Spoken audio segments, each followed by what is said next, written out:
আল্লাহ সুবহানাহু ওয়া তাআলা এই উম্মতকে বাছাই করছে কিভাবে, এই কথা আমি এই মসজিদেও বহুবার বলেছি যে আল্লাহ সুবহানাহু ওয়া তাআলা নবী রাসূলের মধ্যে সব থেকে কম বয়সে নবুয়ত দিয়েছিলেন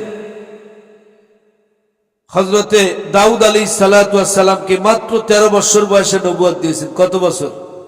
13 বছর বয়সে নবুয়ত দেওয়ার পরে দাউদ আলাইহিস সালাতু ওয়াস সালাম তিনি আল্লাহর কাছে প্রশ্ন করছেন, মাওলা, আদম আলাইহিস সালাতু ওয়াস সালাম থেকে নিয়ে মুহাম্মদ সাল্লাল্লাহু আলাইহি সাল্লামের উম্মত পর্যন্ত সকল মানব জাতি এবং জিন জাতি তাদের আমল মাপার জন্য আপনি নিক্তা কায়েম করেছেন, দাড়িপাল্লা কায়েম করেছেন। ওয়ানাজা মাওয়াজিন আল কিসতা লিয়াউমিল কিয়ামা, কিয়ামতের দিন আদমের সন্তানদের আমল মাপার জন্য আপনি দাড়িপাল্লা কায়েম করেছেন, নিক্তা কায়েম করেছেন। এই দাড়িপাল্লাটা কত বড় একটু দেখতে চাই। হাদিস শরীফের মধ্যে আসছে, সমস্ত আসমান জমিন তো পাট পাট, এইগুলাকে সমতল করে রুটির মতো করে বিছিয়ে স্বপ্ন যুগে দাউদ আলাইহিস সালাতু ওয়াস সালামকে দেখাইলেন, দাউদ, এই যে দেখো, তোমার দৃষ্টিতে যত বড় দেখা যায় এর থেকে অনেক বড় আয়তন, কত বড় তুমি বলতে পারবা না, কিন্তু তুমি দেখো এত বড় মিজানের একটা পাল্লা হবে। দাউদ আলাইহিস সালাতু ওয়াস সালাম স্বপ্নের মধ্যে মিজানের পাল্লা দেখা মাত্রই কান্না আরম্ভ করলেন। রব্বুল আলামিন, এত বড় আমলনামার পাল্লা, মিজানের পাল্লা, আমি নবী হয়ে ভয় পাইতেছি, কেমন করে এই পাল্লা নেকির দ্বারায় পুরা করব। আল্লাহ রব্বুল আলামিন বললেন, ও আমার খলিল, ও আমার দোস্ত, আমার হাবিব, ও সুলাইমান ইবনে দাউদ রে, শুনে রাখ, আমি আল্লাহ জাল্লা জালালহু নবীদেরকে যেমন বাছাই করেছি, আমি আখেরি পয়গম্বর রহমাতুল লিল আলামিন মুহাম্মদ মুস্তাফা সাল্লাল্লাহু আলাইহি ওয়াসাল্লামের উম্মতদেরকে আমি বাছাই করেছি। সুবহানাল্লাহ। এই নবীর উম্মত একবার সুবহানাল্লাহ বলবে, তামলাউস সামাওয়াতি ওয়াল আরদি, মিজানের যত বড় পাল্লা নেকির দ্বারা একবার সুবহানাল্লাহ বললে ভুলে যাবে। সুবহানাল্লাহ। আলহামদুলিল্লাহি তামলাউস সামাওয়াতি ওয়াল আরদি, আখেরি পয়গম্বরের উম্মত একবার আলহামদুলিল্লাহ বলবে, আসমান জমিনের ফাঁকা জায়গা খোলা একেবারে নেকির দ্বারায় ভরপুর হয়ে যাবে।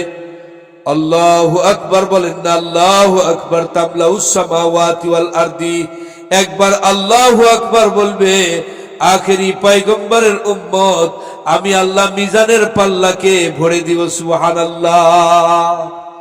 এবার দাউদ আলাইহিস সালাতু ওয়াস সালাম স্বপ্নের মধ্যেই তন্দ্রারত অবস্থায় বলতেছিলেন, রব্বুল আলামিন, নবী না বানিয়ে যদি ওই নবীর উম্মত বানাইতেন তাহলেই না বড় ভালো ছিল। সুবহানাল্লাহ।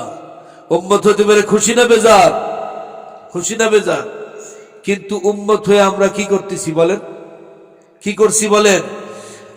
আমাদেরকে আল্লাহ তাবারক ওয়া তাআলা, আমাদের আমলকে আল্লাহ তাবারক ওয়া তাআলা এত বেশি মূল্যায়ন করেছেন।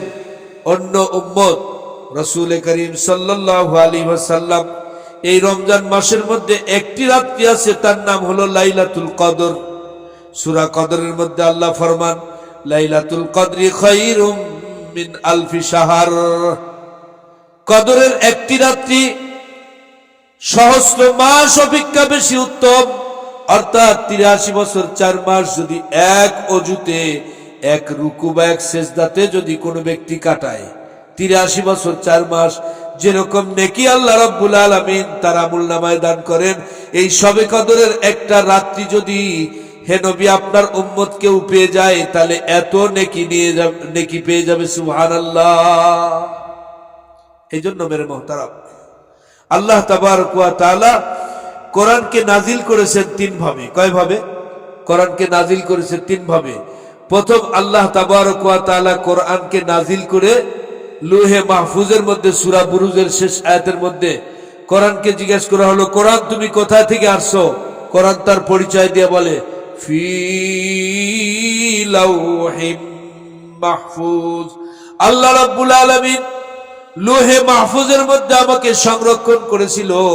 আমি ওখান থেকে সামায়ে দুনিয়া হয়ে মুহাম্মদ সাল্লাল্লাহু আলাইহি সাল্লাম হয়ে পৃথিবীতে আসছি। সুবহানাল্লাহ। আল্লাহ রাব্বুল আলামিন আজকে যে আয়াত আপনাদের সামনে তিলাওয়াত করেছি সূরাতুল বাকারার 105 নম্বর আয়াত। কত নম্বর আয়াত? 105 নম্বর আয়াত, 2 নম্বর পারা, পৃষ্ঠা নাম্বার 27। আল্লাহ রাব্বুল আলামিন এখানে ফরমান শাহরু রমাদান আল্লাযী উনজিলা ফীহিল কুরআন হুদাল লিন্নাসি ওয়া বায়্যিনাতিন মিনাল হুদা ওয়াল ফুরকান। শাহরু রমাদান, রমজান মাস, আল্লাযী উনজিলা ফীহিল কুরআন, যেই মাসের মধ্যে আল্লাহ কোরআন নাজিল করেছেন। আর এই কোরআনটা হলো হুদাল লিন্নাস, মানব জাতির জন্য হেদায়েতের কান্ডারি। সুবহানাল্লাহ বলেন। ওয়া বায়্যিনাতিন মিনাল হুদা, এবং হেদায়েতের জন্য প্রকৃষ্ট মুজিজা, ওয়াল ফুরকান, এবং হক এবং বাতিলের মধ্যে পার্থক্যকারী, মীমাংসাকারী কোরআন। ফামান শাহিদা মিনকুমুশ শাহরা ফালিয়াসুম, অতঃপর যে কেহ এই রমজান মাসের সাক্ষী দিবে, মানে রমজান মাস হায়াতের মধ্যে পেয়ে যাবে, সে ব্যক্তি যেন রমজান শরীফের রোজা রাখে। ওয়ামান কানা মারিদান, আল্লাহ কত বড় দয়ালু।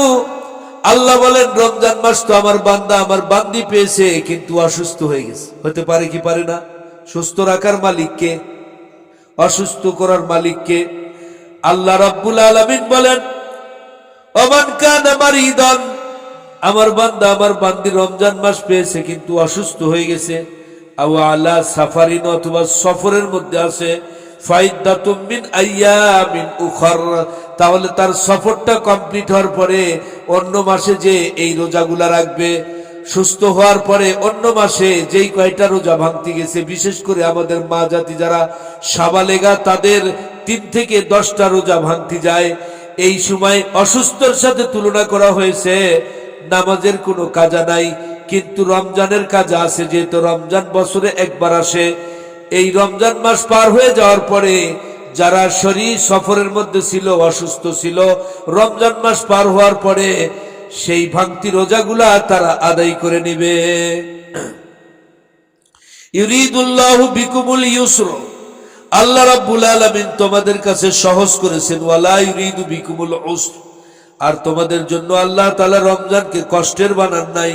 ওয়ালি তুকমিলুল ইদ্দাত ওয়ালি তুকাব্বিরুল্লাহ, যাতে করে তোমরা রমজান মাসের সেই সংখ্যাকে তোমরা পূরণ করবা, আর আল্লাহর বড়াই বড়ত্ব তোমরা বলবা।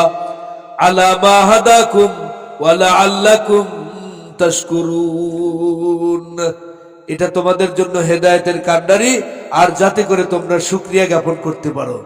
আল্লাহ তাআলা আমাদেরকে বেশি ভালোবাসছেন কিনা বলেন, বুঝে থাকলে। বেশি ভালোবাসছেন। এখন রমজান মাস আসবে, 11টা মাস হোটেলগুলা সাজসজ্জ করে রাখছিল। এখন রমজান মাসে দেখা যাবে একেবারে হোটেল সালা দিয়ে ঢাইকা অবস্থা কেরাসিন। সেখানে যুবক মানুষ রমজান মাসে হোটেলের মধ্যে, কেন? রমজান মাসে হোটেলকে তো সালা দিয়ে ঢাকার কথা না। আমার কথা বুঝতে পারছেন? আমার কথা বুঝতে পারছেন? রমজান মাসে হোটেল রেস্তোরাঁ খোলা থাকবে, কথা বলেন কেন? আল্লাহ তাআলা বলছেন যদি অসুস্থ হও অথবা সফরে থাকো, সফরে থাকলে তো মুসাফির। চট্টগ্রামের একটা মানুষ নাটোরে আসছে তার ব্যবসায়িক কাজে, ধর্মীয় কোনো কাজে, হোটেল রেস্তোরাঁ খোলা না থাকলেও খাবে কোথায় দিনের বেলা? হোটেল রেস্তোরাঁ খোলা থাকবে, খাওয়ার পারমিশন আছে অসুস্থদের, কিন্তু হোটেল ঢাকা কেন? এই জন্যই ঢাকা। আমাদের মধ্যে কিছু অসাধু মানুষ আছে যারা দিনের বেলা পানাহার করে, হোটেলের মধ্যে যায় খায়, বউ বাল বাচ্চা ফাঁকি দিয়ে। এদেরকে আল্লাহ তাআলা তিরস্কার বলেছেন। এদেরকে আল্লাহ তাবারক ওয়া তাআলা, যারা ইচ্ছাকৃতভাবে রমজান মাসের একটা রোজাকে তরক করেছে, ও যদি লাগাতার 60টা রোজাও রাখে তাও ওই রমজানের একটা রোজার মতো হবে না। এই জন্য মেরে মোহতারাম, আমরা যারা আজকের আলোচনা শুনতেছি আমাদের পরিবারদের কাছে শোনাইব, আমাদের বিবি বাল বাচ্চা ছেলে মেয়ে আমাদের প্রতিবেশী যাদের সাথে আমাদের চলাফেরা সবাইকে জানানজানি দিয়ে দিব রমজান মাসে যেন আমরা রোজার কাজা না করি। মেরে মোহতারাম, আল্লাহর বিশেষ বান্দা আল্লাহ তাআলা পাঠাইছিলেন খাজা বাকি বিল্লাহ, খাজা মাসুম বিল্লাহ। তিনার আব্বা বহুত বড় বুজুর্গ ব্যক্তি ছিলেন। এখন তো চাঁদ দেখার জন্য আলাদা কমিটি আছে, কথা বলেন, আছে না নাই? ঈদের চাঁদ আর রমজানের চাঁদ, বিশেষ করে এই চাঁদটা খুব গুরুত্ব দিয়ে দেখা হয়, কথা বলেন। এত কিছু প্রকল্প আর প্রজন্মের যুগে আমাদের আর সমস্যা নাই, কিন্তু হাদিস শরীফের মধ্যে আছে ফাইন গুম্মা আলাই ফাকমিল ইদ্দাতাশ শুহুর। যদি এই মাসটার নাম হলো শাবান মাস, এই মাসে 29 তারিখে যদি পশ্চিম আকাশটা মেঘাচ্ছন্ন হয়, চাঁদ যদি তোমরা দেখতে না পারো, তাহলে তোমরা কি করবা? এই শাওয়াল মাসকে 30-এ বানায় নিবা, তারপরে রোজা রাখবা। খাজা মাসুমের আব্বাকে জিজ্ঞেস করা হলো যে হযরত আজকে তো 29 তারিখ গেল, পশ্চিম আকাশ তো মেঘাচ্ছন্ন ছিল, আমরা কি কালকে রোজা রাখবো? তখন বলতেছে আমি এটা বলতে পারবো না, চাঁদ দিকে রোজা রাখার কথা, এটা আল্লাহর ফরমান, চাঁদ দিকে ছাড়ার কথা। তবে আমার যে নবজাতক সন্তান মাসুম, সে মায়ের দুধ পান করে, যদি সত্যই আগামীকাল রোজা হয়, আমরা যদি চাঁদ নাও দেখে থাকি, তাহলে খাজা মাসুম তার মায়ের দুধ পান করবে না। সুবহানাল্লাহ, সুবহানাল্লাহ বলেন না? হ্যাঁ, রোজা রেখে কোনো মানুষ ক্ষুধায় অ্যাক্সিডেন্ট করছে, মারা গেছে, কোনো ইতিহাস নেই। আল্লাহর শুকর, আমি একটানা 14 মাস নিষেধ 5 দিন বাদ দিয়া আমি রোজা রাখছি, এবং তার মধ্যে ওয়াজ মাহফিল, দূরের সফর, বহুত কিছু করছি, কিন্তু রোজা রাখলে এখনো বৃহস্পতিবার সোমবার আল্লাহ রোজা রাখার তৌফিক দিয়েছেন। রোজার শুধু নিয়ত করছি, সাহারিও খাই নাই, দিনটা ভালো যায়। পক্ষান্তরে বেশি খেলে দিনটা ওরকম ভালো যায় না। এটা হলো শাহরুন সবরুন। আমি যেটা আলোচনা নিয়ে আসতে যাচ্ছি সেটা হলো এই মাসের মধ্যে, এখন তো গোলামবান্দির যুগ নাই, কিন্তু কৃষিকাজ, ব্যবসা বাণিজ্যের মধ্যে আমাদের সেলসম্যান রাখা আছে, তাদের প্রতি সহানুভূতি দেখানো, তাদের প্রতি সহানুভূতি দেখানো। অন্য মাসে যদি 8 ঘন্টা 10 ঘন্টা কাজ নিয়ে থাকি, এই মাসে আমরা 2-4 ঘন্টা কমাই দিব, কথা বলেন, 2-4 ঘন্টা কি করব? কমাই দিব। তাহলে আল্লাহ তাআলা তো একে কত 70 দিবেন। আপনি বাড়িতে কাজের লোক রাখছেন, দিনমজুর লোক রাখছেন, তার প্রতি যদি সহানুভূতি করেন, তো আল্লাহ তাবারক ওয়া তাআলা সে রোজা রেখে যেই সওয়াব পাবে, ওরকম সমমানের সওয়াব আপনাকেও দান করবেন। সুবহানাল্লাহ। ইফতারির ব্যাপারে হাদিস শরীফের মধ্যে আসে, সাহাবায়ে কিরাম রিদওয়ানুল্লাহি আলাইহিম আজমাইনকে রাসূল খোদা সাল্লাল্লাহু আলাইহি ওয়াসাল্লাম বললেন, ও আমার সাহাবীরা রে, তোমরা যদি একজন রোজাদারকে ইফতার করাইতে পারো, আল্লাহ রাব্বুল আলামিন একটা রোজার নেকি তোমাদের আমলনামায় দান করবে। সুবহানাল্লাহ। সাহাবীরা কান্নায় পড়ে গেলেন, ইয়া রাসূলুল্লাহ, ইয়া হাবিবাল্লাহ, আমাদের ঘরে তো সেরকম খাবারের ব্যবস্থাপনা নাই। বদরের যুদ্ধ ছিল 17ই রমজান, আমরা ইফতারির ব্যবস্থা কেমনে করি? আমরা তো বদরের রাত্রেও এক খেজুর 2 জনে 3 জনে ভাগ করে আমরা একটা খেজুর খেয়ে পানি খেয়ে আমরা সাহারি করেছি। ইফতারের ব্যবস্থা তো এরকম নাই।